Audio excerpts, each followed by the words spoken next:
In this quick video, I'm gonna show you how to get notifications on Slack.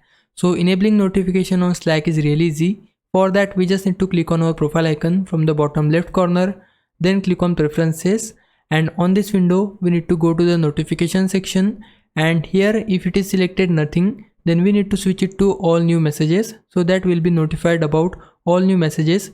In case you just want to get direct messages, mentions and keywords, then for that select the second option, but I prefer it to be all new messages. Then scroll down here and under notifications we can choose the timing of notification we get. So if you wanna get notification on weekdays, then you can set that option. If you wanna get notification every day, then you can set that option from here, and you can choose the timing as well.